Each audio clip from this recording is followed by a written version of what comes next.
Vamos então dar início ao nosso estudo da semana, capítulo 8º, tópico 1º. Bem-aventurados os puros de coração. De todos os itens que Jesus narrou, ensinou nas bem-aventuranças,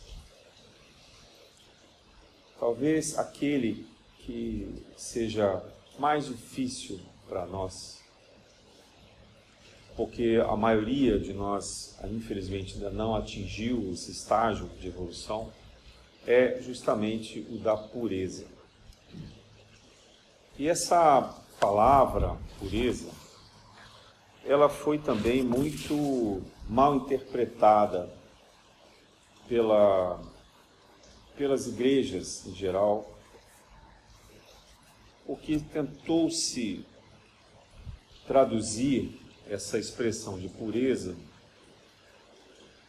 por aquelas pessoas que se fechavam nos conventos, né? Então a gente ficou com uma ideia de que só atingia a pureza quem tinha uma aparência de comportamento de total abnegação do mundo e de seguir os rituais, os sacramentos, o comportamento daqueles grupos todos religiosos.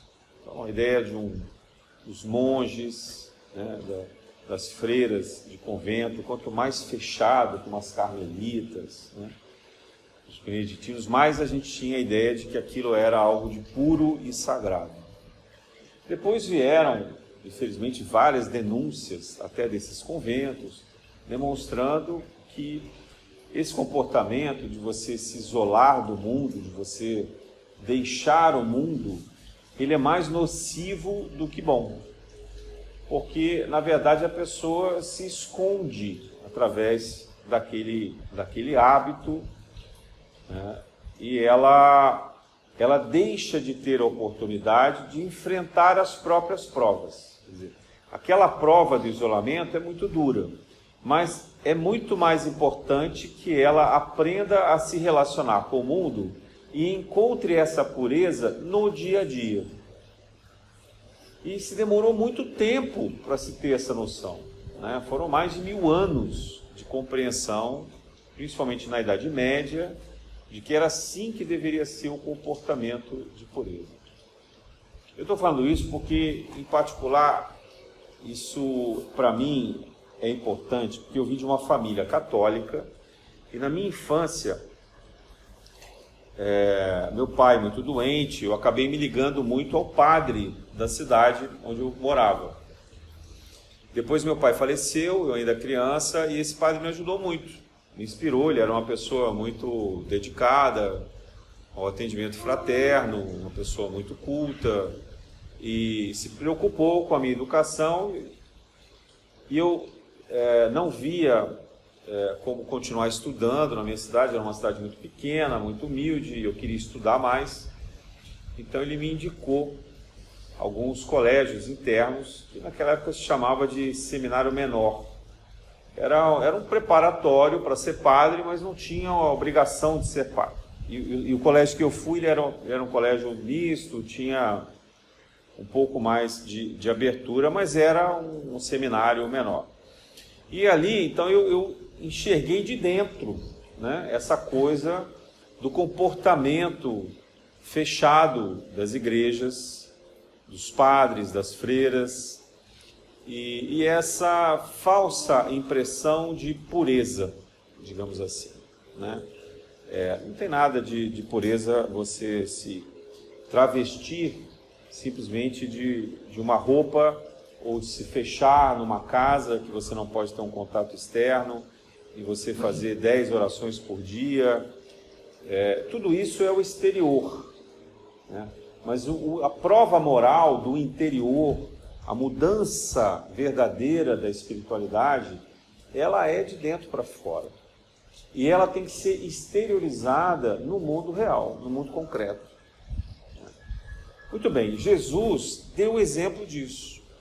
Porque a vida que ele escolheu viver com seus apóstolos, nos 3 anos aproximadamente da sua pregação, foi uma vida comunitária. Então ele se expunha totalmente, inclusive àqueles que eram contra ele, né? Ele nunca se escondeu. Ele falava para os discípulos que gostavam dele, mas ele falava também para os sacerdotes, falava para os fariseus, falava para os publicanos, que eram os cobradores de impostos, odiados pelos judeus, né? Falava para as prostitutas, né? E para o povo em geral, quem tivesse ali para ouvir.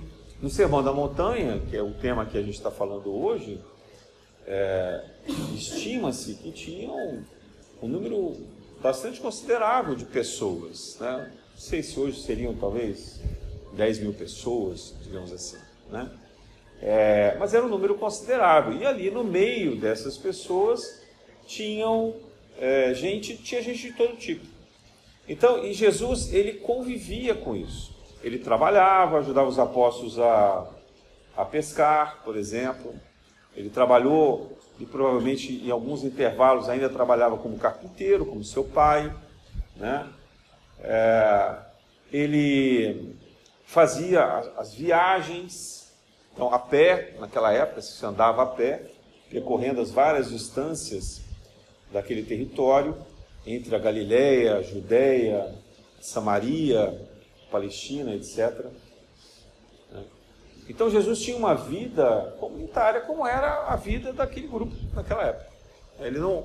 Ele não se escondeu de nenhum lugar. O único período que a gente vê Jesus mais recluso foram os dias que ele foi para o deserto antes de iniciar a pregação. Então ali a gente vê, né, os evangelhos falam isso, que Jesus de fato foi sozinho para o deserto. Mas aí era como se fosse um retiro, uma meditação, um período de mergulho profundo nele próprio, né, no encontro dele com o Pai, para refletir e se preparar para a sua missão. Então era uma circunstância especial que todos nós também devemos fazer de vez em quando na nossa vida, né? A gente precisa ter esse instante sozinho, a gente precisa ter esse momento em que a gente faz uma reflexão e um preparo para os desafios que vêm adiante. Mas depois volta para o mundo normal, né? Então, essa ideia religiosa sobre pureza, que pressupunha você estar trancado num lugar, né, e que você vai se privar completamente da vida para se tornar puro, a gente vê que não funciona muito. E há alguns exemplos também, até de santos da Igreja Católica, que demonstram o quanto isso é difícil e o como isso não é uma receita para qualquer pessoa. Eu já contei aqui mais de uma vez, mas vou repetir rapidamente a história de Santo Antão, né? Santo Antão era um religioso muito querido, era médium, então, portanto, ele fazia através da imposição das mãos curas, era um grande conselheiro, cuidava das crianças, dos doentes, visitava os mais necessitados. Só que as pessoas vinham com muita intensidade atrás dele, pedindo auxílio. E ele acabava não conseguindo meditar, refletir, fazer as orações que ele queria. Então, em um determinado momento, ele foi morar na floresta, né? E um dia, depois de alguns anos, passou ali pela floresta uma pessoa, né, pedindo ajuda. Ele acabou acolhendo aquela pessoa e quando essa pessoa voltou para a cidade, ela contou: olha, lá na floresta tem um eremita que é santo, assim, assado. E aí todo mundo se lembrou de Santo Antão e virou uma peregrinação, foi todo mundo para lá. Então a vida dele foi muito difícil nesse processo. Mas depois de muito sacrifício, muita prática religiosa, muita meditação, ele chega ao final da vida e um dia ele vê um espírito que o atormentava, era um obsessor permanente dele. O espírito que o atormentava aparece diante dele e diz assim: olha, então você já está idoso, já está perto de morrer, e eu desisti. Não vou mais te atormentar. A igreja conta essa história como se fosse o demônio, o diabo, né? Mas era um espírito obsessor. Então eu falo assim, já cansei, eu estou aqui a vida inteira tentando fazer você distrair, você desistir da sua santidade, seu projeto de santidade, então eu é que estou desistindo, chega, não aguento mais, parabéns, e agora eu reconheço que você é santo. E aí ele sumiu, esse espírito. E Santo Antão, então, abriu um sorriso largo, né? Pegou ali a sua Bíblia, se ajoelhou e foi fazer uma prece de agradecimento e louvor a Deus, dizendo: Pai misericordioso, graças à sua bondade, etc., finalmente eu consegui, eu sou santo. Na hora que ele fala isso, aquele espírito obsessor aparece de novo diante dele, para dizer, tá vendo? Sabia que um dia eu ia te dominar. Você é vaidoso, orgulhoso. Quem que você está pensando que você é para se achar santo? Né? Não é você que vai dizer que é santo. Esse é um julgamento divino, né? Da sua consciência depois que você morrer, depois que desencarnar. E aí, né, aquilo cai o choque da realidade, né? Então esse comportamento, por mais que a pessoa tente viver uma vida isolada, sozinho ela não consegue, não é essa a prova, né? Não vai resolver. E além do exemplo de Santo Antão, também é interessante o exemplo do São Francisco de Assis. No final da existência dele, ele estava muito doente, ele tinha pegado lepra de novo, ele já estava cego, ele tinha os estigmas na mão, né, que sangravam, doía, então ele estava muito fraquinho. Mas ele começou a entrar num processo de depressão. E a Clara, né, chamada Clara de Assis, né, que era a irmã Clara, que foi cuidar dele, e tentando levantar o ânimo, etc., e conversando com ele. Aí ela pergunta, mas Francisco, por que é que você está tão triste assim? Me fala, o que aconteceu? Olha tudo que você já fez, olha que maravilha que você criou, esse grupo todo, o cuidado que você tem com os animais, quanto você já ensinou, você deu de exemplo, o que está acontecendo? Aí ele falou para ela assim, mas é justamente por isso. Eu falei, mas você está triste pelo que você realizou, que você está realizando? Ela disse, não, porque eles estão desvirtuando a minha obra. Nessa época, já havia uma divisão nos franciscanos. E alguns queriam morar, não na rua, como ele morava, de uma forma muito pobre, muito humilde. Então eles criaram conventos, né? Você tinha depois uma divisão lá dos capuchinhos descalços, tinham várias, não sei exatamente os nomes, mas tinham várias divisões. E algumas dessas divisões já coletavam dinheiro, queriam construir igrejas bonitas de novo, ou seja, estavam desvirtuando a ideia dele de viver na simplicidade e na pobreza. Dentro da própria comunidade franciscana, quer dizer, não é que era uma outra ordem religiosa. E ele achou que isso era um desvirtuamento muito grande, que as pessoas estavam atrapalhando, né, desviando o trabalho dele, ele ia morrer e ele não ia mais, aquilo que ele idealizou não ia mais se realizar da forma original. E aí a Clara percebe nesse instante que no fundo, isso era um sentimento de orgulho. E ela disse assim, mas Francisco, quem disse que essa obra é sua? Essa obra é de Jesus e é do Pai. E Ele vai fazer dessa obra o que Ele quiser. É Ele que está no controle disso, não é você. Quer dizer, dá uma bronca nele, dá uma chamada nele, né? E obviamente que aí ele cai em si. E sai daquele desânimo, daquela depressão. Vejam como a depressão ela está associada à questão da vaidade, do orgulho, das predisposições mentais que a gente cria, né? Até da falta de fé mesmo, né?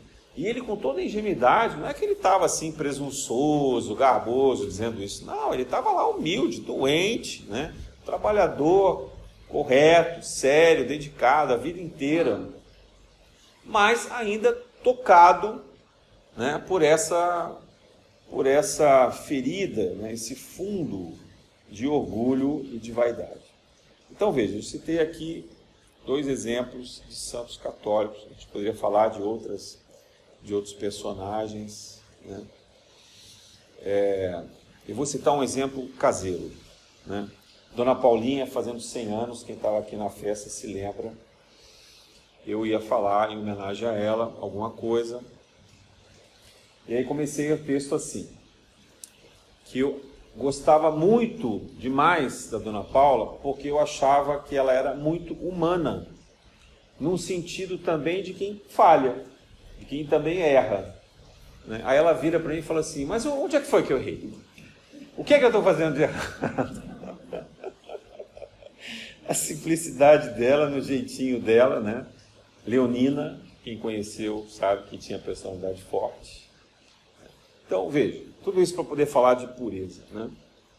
É muito difícil atingir esse estado de pureza. E Jesus sabe disso.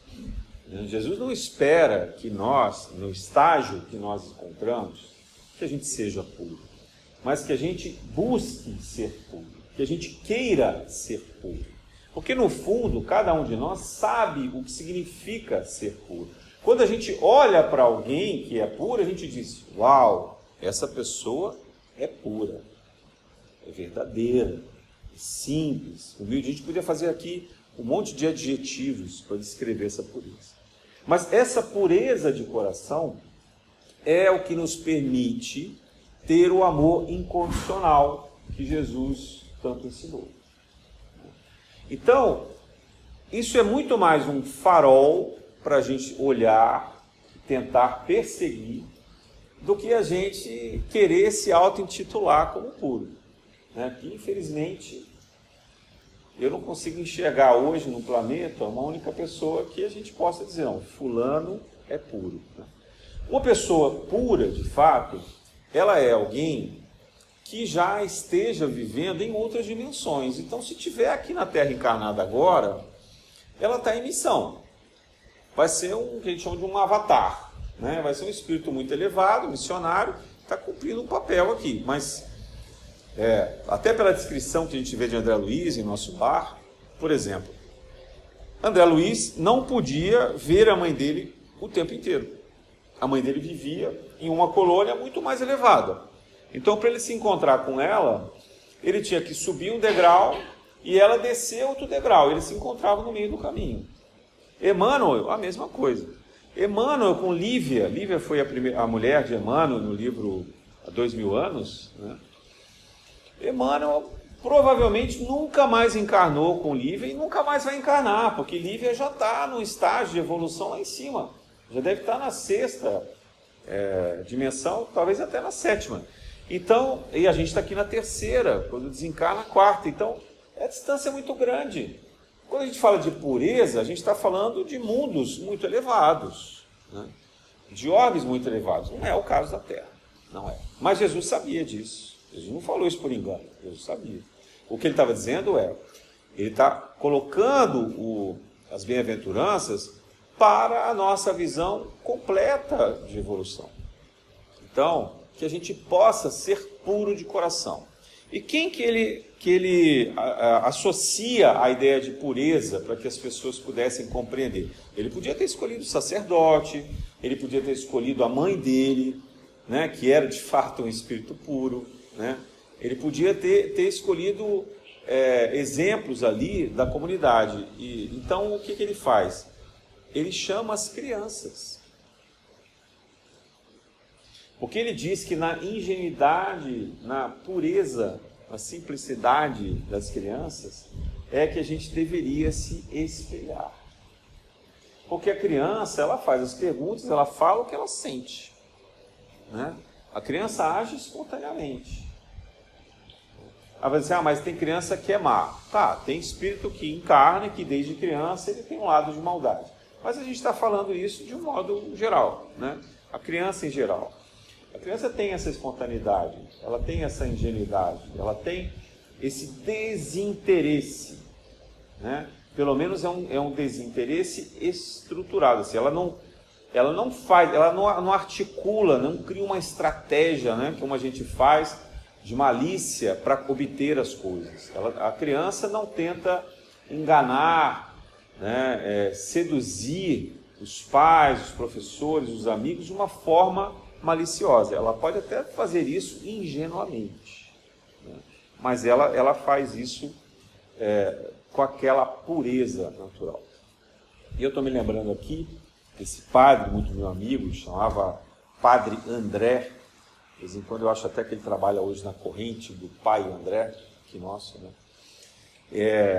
Eu me lembro que quando eu estudava lá na igreja, né, a gente, criança, ajudava lá nas coisas, a gente abria a livraria e tinha um armário. E dentro da porta desse armário tinham correntes de crucifixos penduradas. E eu perguntava lá para a moça que atendia, falava, Ivone, por que essas correntes não estão à venda? Ela falava, não sei. O Padre André não gosta de expor, ele deixa guardado. Ele falou que um dia ele vai resolver isso. Eu falei assim, mas elas são muito bonitas. E era eu um amigo meu que ficava junto. A gente toda vez perguntava para ela, a gente gostava de ver, eram correntes bonitas e tal. Aí um belo dia, ele estava lá mais cedo, antes da missa, e a gente foi falar com ele.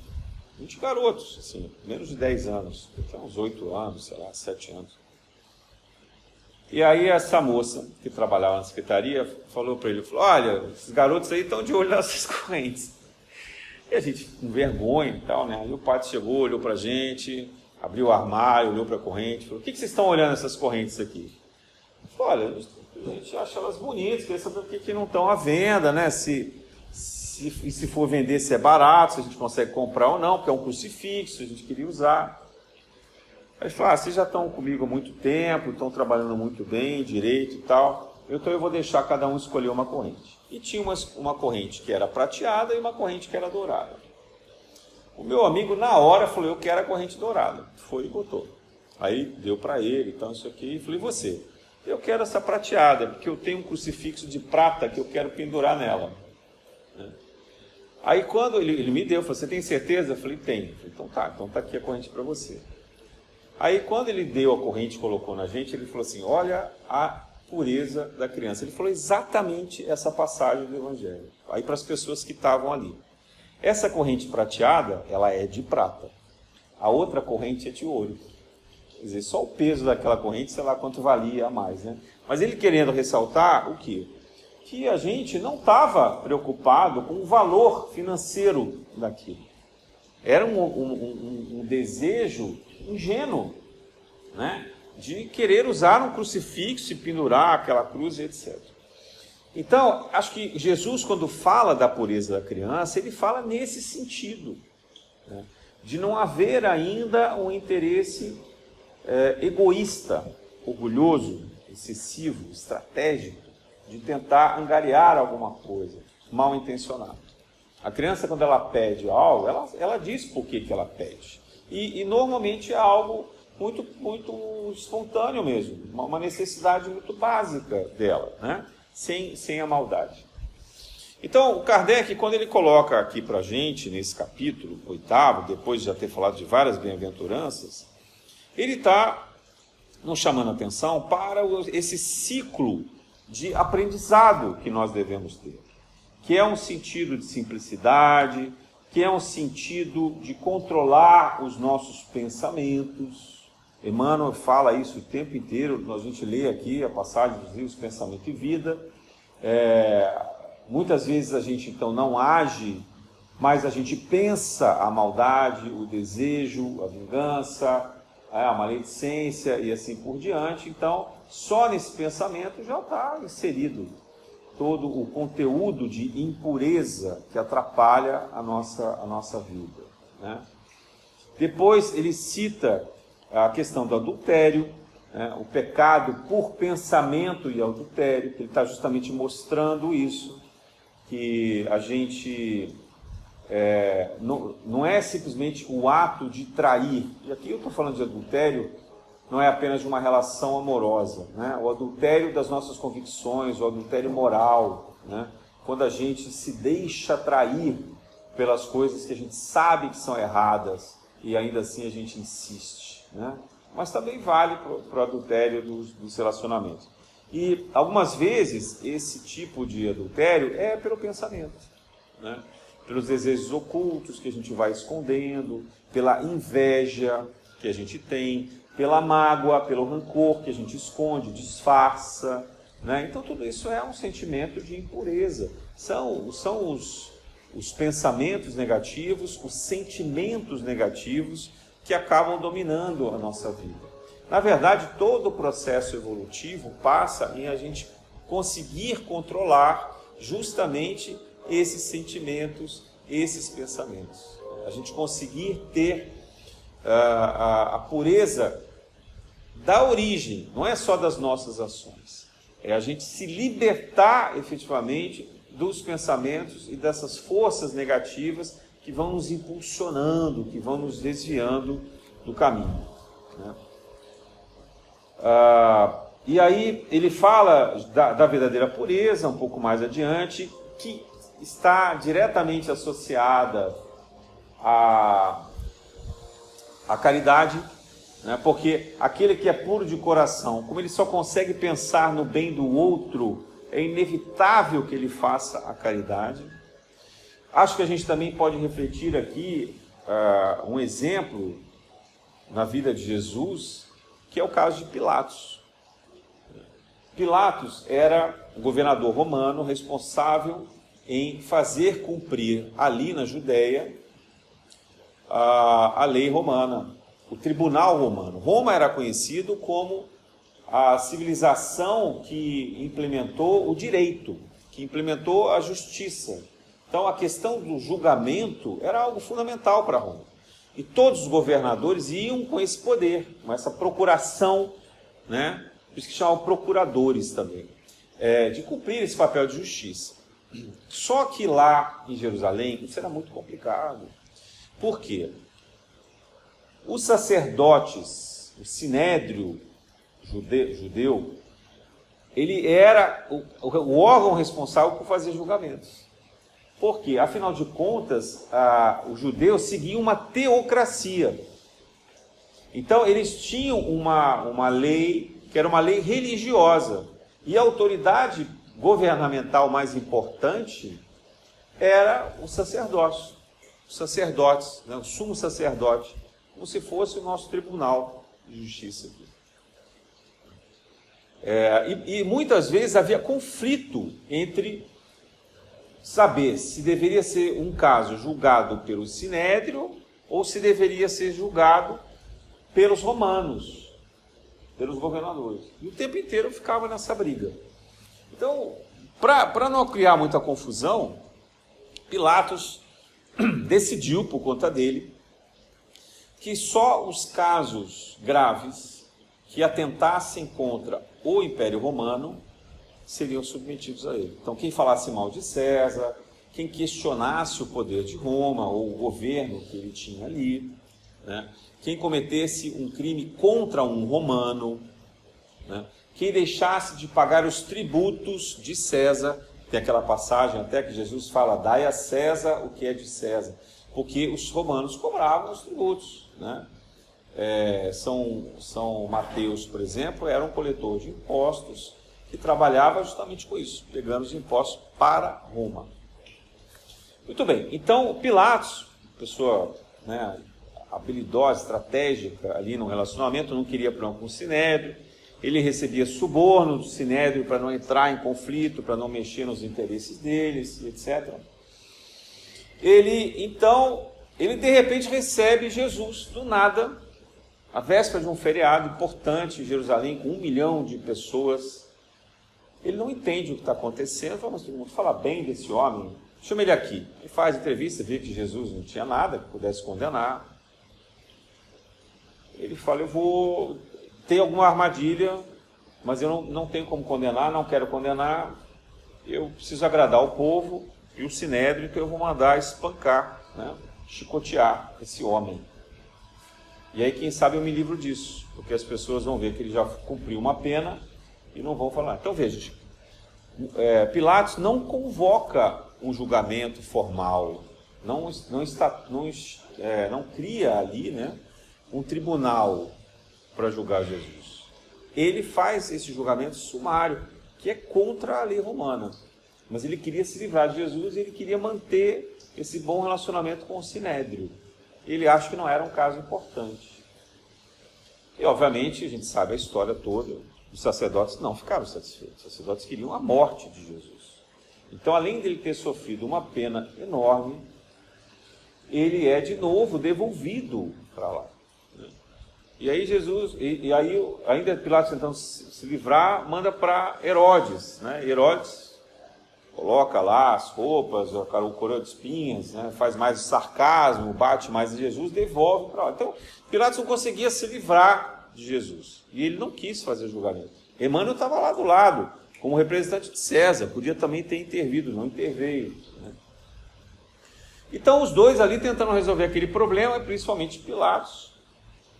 Aí, a última alternativa dele falou, bom, eu vou colocar um bandido dos piores que tem aqui, que a gente demorou muito tempo a aprender, que é Barrabás, e eu vou pedir então para o povo, passar por cima dos sacerdotes, eu vou pedir para o povo escolher quem ele quer libertar. E eu tenho certeza que eles, vendo já Jesus totalmente estropiado, eles vão escolher Barrabás. Né? Mas o povo, incitado e corrompido pelos sacerdotes, que haviam distribuído dinheiro por aquelas pessoas que estavam ali, a maioria deles visitantes que nem conheciam Jesus, né? Tinham visto ele entrar, alguns deles, pelo portão principal, naquilo que a gente chama de Domingo de Ramos, chamaram ele de rei dos judeus, etc., mas não sabiam o que era, não eram discípulos, efetivamente. Eram as pessoas que estavam visitando Jerusalém para o evento de Páscoa, estavam ali no templo fazendo sacrifício, eram judeus tradicionais, né? Não sabiam de Jesus, não tinham ideia de que ele pudesse ser o Messias, e assim por diante.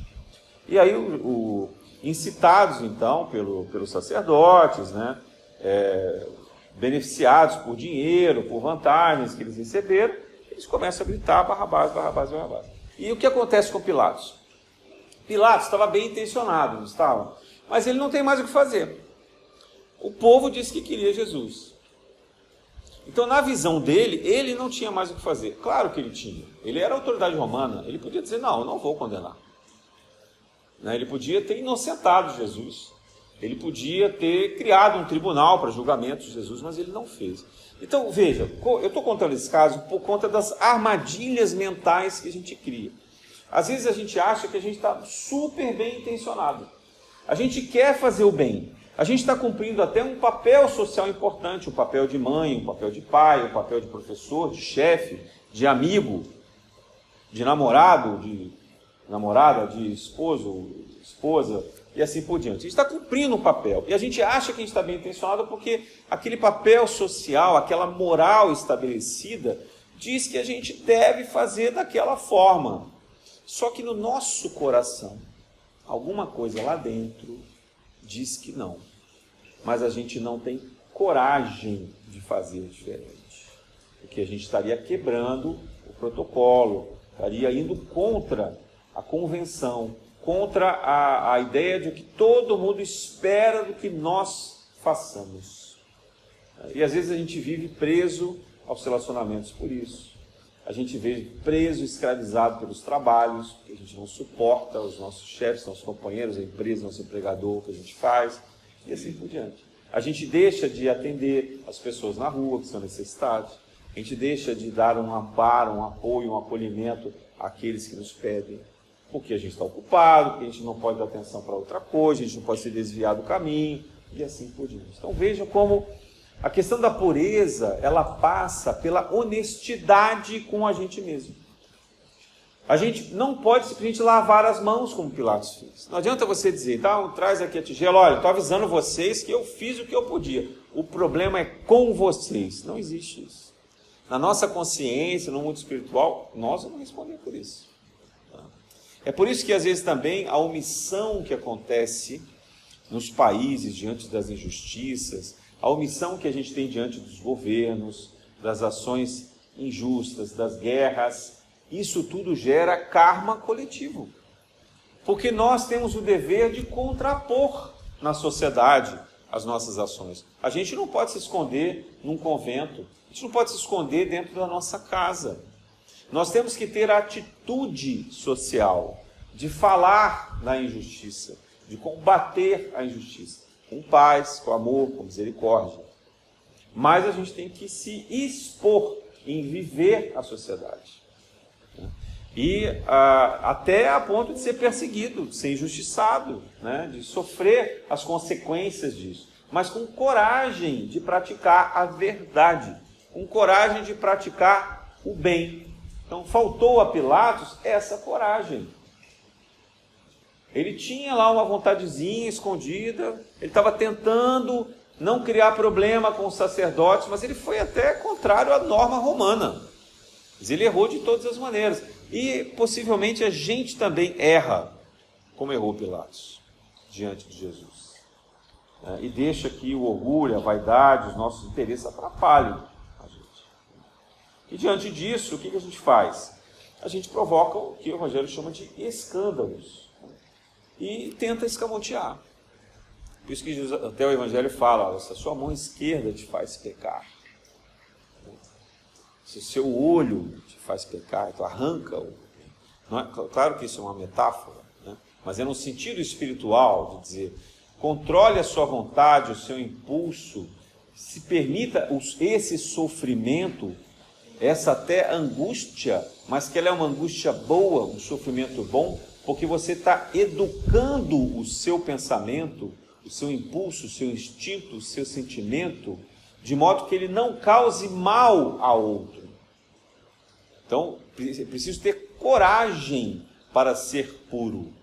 É o contrário de uma ideia que a gente tem de que a pessoa pura é uma pessoa passiva, tranquila, serena. Não. O puro é um valente, é o guerreiro, né? É aquele que se coloca da frente de um exército, como fez Gandhi, né? É aquele que tem a coragem de buscar o auxílio, né? Como fez Madre Teresa, como fez a Irmã Dulce, né? É aquele que está à frente, não está escondido, ele está exposto. As pessoas vão falar mal, as pessoas vão julgar, vão condenar por uma série de coisas, mas no fundo, essas pessoas, no coração delas, saberão que essa pessoa é uma pessoa verdadeiramente pura, né? Então, a pureza também tem a ver com essa dimensão de coragem, de fortaleza do espírito, né? Para que a gente possa, de fato, ter esse passo na direção do bem, como foi Jesus, né? Como foram alguns poucos apóstolos, como fez, por exemplo, Maria Madalena, como fez Maria de Nazaré, né? Eles ficaram lá debaixo da cruz, as Marias ficaram ali aos pés de Jesus, não tiveram vergonha, não tiveram medo, como fez Verônica, limpando o rosto de Jesus. Foi Simão Cirineu que teve a coragem de ajudar Jesus a transportar a cruz. Como foi São Dimas, né, o bom ladrão, que teve ali, não teve vergonha nenhuma de dizer, olha, eu estou vendo aqui que você está condenado, mas, poxa, a gente aqui é bandido, você é uma pessoa boa, já vi você falar por aí, quem me dera, né? É injusto o que está acontecendo com você, então, quando você morrer, lembre-se de mim. Ele teve coragem ali na cruz, morrendo, sofrendo de falar, né? Enquanto o outro, a gente nem sabe o nome, porque o outro estava, né, provavelmente revoltado, desinteressado e assim por diante. Então, a pureza, ela não é uma coisa idílica, não é uma coisa sentimental, ela é uma coisa forte, verdadeira, de atitude, daquele que vai em busca efetivamente do bem, daquele que não só pratica a verdade, como expõe essa verdade, se coloca, né, submetido ao julgamento alheio, mas de uma forma amorosa, porque não adianta fazer isso com violência, sendo uma pessoa, né, bruta, arrogante, etc. A verdade, ela é do gesto, ela é da convicção, ela é da atitude, e não da gente querer abrir a cabeça do outro e enfeiar lá dentro aquilo que a gente acha que é certo. Então,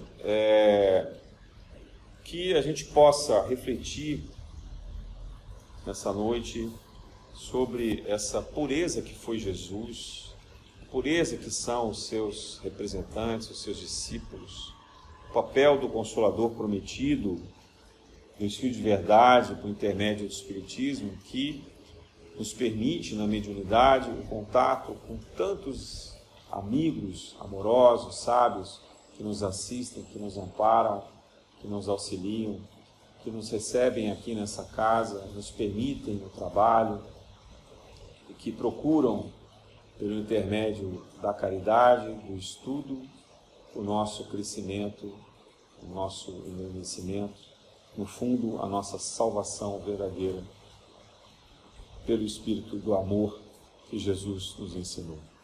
Na graça de Deus.